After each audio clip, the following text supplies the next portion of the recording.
Hi dear, good morning. നിങ്ങൾക്ക് നിങ്ങളുടെ പാർട്ട്ണറോട്, നിങ്ങളെ സ്നേഹിക്കുന്ന വ്യക്തിയോട് ഒരു അട്രാക്ഷൻ ഫീൽ ചെയ്യുന്നുണ്ടോ?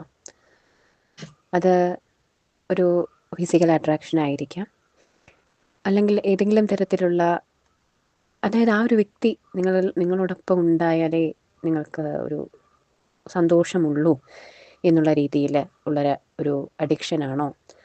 അത് അതായത് ഒരു അഡിക്ഷൻ ലെവലിലേക്ക് പോയിട്ടുണ്ടോ?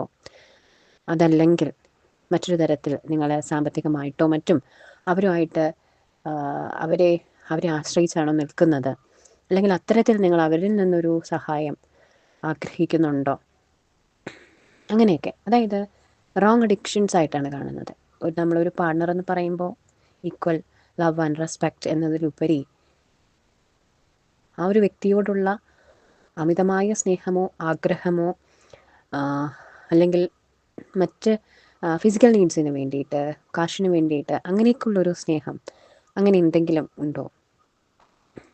ഓക്കെ ഡിയർ, അങ്ങനെ ഉണ്ടെങ്കിൽ നിങ്ങളൊരു കാര്യം ശ്രദ്ധിക്കുക. ഇവിടെ നിങ്ങളെന്നുള്ളൊരു വ്യക്തിക്ക്, അതല്ലെങ്കിൽ നിങ്ങൾ അവർക്ക് അങ്ങനെ ക്യാഷൊക്കെ കൊടുക്കാറുണ്ടോ? അതിനുള്ളൊരു സാധ്യത കാണുന്നുണ്ട്. ഇവിടെ നിങ്ങൾ മനസ്സിലാക്കുക, നിങ്ങളെന്നുള്ളൊരു വ്യക്തി സേവ് ചെയ്യേണ്ടതായിട്ടുണ്ട്. നിങ്ങളുടെ ഫ്യൂച്ചറിന് വേണ്ടിയിട്ട് നിങ്ങൾക്ക് സേവ് ചെയ്യേണ്ടതായിട്ടുണ്ട്. ഭാവിയിൽ നമുക്കൊരാവശ്യം വരുമ്പോൾ അവിടെ ഈ ഒരു നമ്മുടെ കയ്യിലുള്ള സാമ്പത്തികമാണ് നമുക്ക് ഏറ്റവും നന്നായിട്ടെടുത്ത് ഉപയോഗിക്കാൻ കഴിയുന്നത്. മറ്റൊരാളുടെ കയ്യിലുള്ളതോ മറ്റൊരാളുടേതായിട്ടുള്ളതായോ ഒന്നിനും നമുക്കൊരു അത്രയും ഒരു നമുക്ക് ഉപയോഗിക്കാൻ കഴിയണം എന്നില്ല. അതുകൊണ്ട് നിങ്ങൾക്ക് വേണ്ടി സേവ് ചെയ്യാനായിട്ട് ശ്രമിക്കണം. Okay dear. അതുപോലെ നിങ്ങൾക്ക് എങ്ങനെയാണ് ധനം സമാഹരിക്കാൻ സാധിക്കുന്നത്? അത്തരത്തിൽ നിങ്ങൾ സമാഹരിച്ച് സേവ് ചെയ്ത് വെക്കുകയാണ് വേണ്ടത്. അത്തരത്തിൽ നിങ്ങൾ സമൃദ്ധമായിട്ടിരിക്കുകയാണ് വേണ്ടത്. ഓക്കെ, നിങ്ങൾ ഒരളവിൽ കൂടുതൽ ആരെയും അങ്ങനെ, അത് പാർട്ട്ണറായാലും സഹായിക്കാതിരിക്കുക. അവരും ഒരു വ്യക്തിയാണ്, അവരും നിങ്ങളെപ്പോലെ തന്നെയാണ്. അവർക്കും സമ്പാദിക്കാനുള്ള ഒരു അവസരം ഉണ്ടാക്കി കൊടുക്കുക, അല്ലെങ്കിൽ അത്തരത്തിൽ അവരെ ഗൈഡ് ചെയ്യുക. അതാണ് വേണ്ടത്. Okay dear. അതുപോലെ നിങ്ങൾ ഇതുപോലെ ഈ വ്യക്തിക്ക് വേണ്ടിയിട്ടായിരിക്കാം, അല്ലെങ്കിൽ നിങ്ങളുടെ ഒരു ജോലിയുടെയോ ബിസിനസ്സിൻ്റെയോ ഇതുമായി ബന്ധപ്പെട്ട് കുറച്ച് സാമ്പത്തികം എവിടെയെങ്കിലും ചിലവാക്കിയിട്ടുണ്ടായിരിക്കും. ആ ഒരു സാമ്പത്തികത്തിൽ നിന്ന് നിങ്ങൾക്ക് കിട്ടാനുള്ള, അതായത് എന്തെങ്കിലും ഒരു ഇൻവെസ്റ്റ്മെൻറ്റ് നടത്തിയിട്ടുണ്ടെങ്കിൽ അതിൽ നിന്നും നിങ്ങൾക്കൊരു ഇൻകം കിട്ടാതെ നിൽക്കുന്നുണ്ടാവും. ഇപ്പോൾ ഒരു ബിസിനസ്സാണ്, നിങ്ങൾ സ്റ്റാർട്ട് ചെയ്തു, പക്ഷേ എത്രത്തോളം നിങ്ങൾ അതിൽ ഇൻവെസ്റ്റ് ചെയ്തിട്ടുണ്ട്, അതിനടിസ്ഥാനമായിട്ട് അതിൽ നിന്ന് ചിലപ്പോൾ ഒന്നും കിട്ടുന്നുണ്ടാവില്ല. ചിലപ്പോൾ അതിനടിസ്ഥാനമായിട്ട് ഒരു ഗ്രോത്ത് അവിടെ ഉണ്ടാവില്ല. അങ്ങനെ നിങ്ങളൊരു വെയിറ്റിംഗ് സ്റ്റേജിൽ നിൽക്കുകയാണ്. ആ ഒരു ബിസിനസ് അല്ലെങ്കിൽ ആ ഒരു സംരംഭം അത് നല്ല രീതിയിലൊന്ന് വളർന്ന് വരാനുള്ളൊരു ടൈം അവിടെ എടുക്കുന്നുണ്ട്.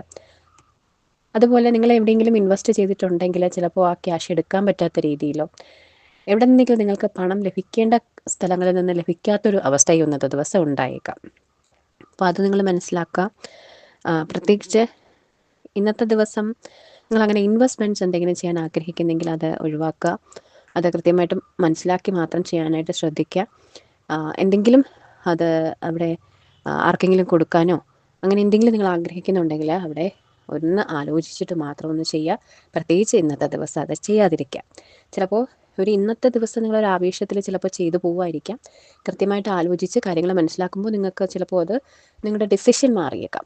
ഓക്കെ, അപ്പോൾ അതാണ് പറയാനുള്ളത്. ഇവിടെ ഭൗതികമായ സാഹചര്യങ്ങളിൽ നിങ്ങൾ ആ ഒരു പാർട്ട്ണറോട് അഡിക്റ്റഡ് ആണ് എന്നാണ് മനസ്സിലാക്കുന്നത്. അതല്ലെങ്കിൽ ആ ഒരു പാർട്ട്ണർ നിങ്ങളിൽ അഡിക്റ്റഡ് ആയിരിക്കും. കേട്ടോ? അപ്പോൾ ആ ഒരു അഡിക്ഷൻസ് മാറ്റുക. അതെന്ത് അഡിക്ഷൻ ആയാലും ഏതൊരു വ്യക്തിക്കും അവരവരുടേതായ നിലനിൽപ്പ് ഉണ്ടാവണം. അത് നിങ്ങൾക്കും ഉണ്ടാവണം, അവർക്കും ഉണ്ടാവണം. ഒരു ബൗണ്ടറി അതൊരു പാർട്ട്ണറായാലും നമുക്കുണ്ടാവണം. Okay dear. അപ്പോൾ അത് നിങ്ങൾക്ക് ഡിവൈൻ നൽകുന്നൊരു ഗൈഡൻസാണ്. അത് സ്വീകരിച്ച് മുന്നോട്ട് പോകാനായിട്ട് ശ്രദ്ധിക്കുക. അപ്പോൾ ഈ ഒരു വീഡിയോ കണ്ടുകൊണ്ടിരിക്കുന്ന വ്യൂവർക്ക് ഈ ഒരു ഗൈഡൻസ് നൽകിയ ഡിവൈനോടും എല്ലാ ദൈവിക പ്രപഞ്ച ശക്തികളോടും നന്ദി പറയുന്നു. Thank you dear. Thanks for watching.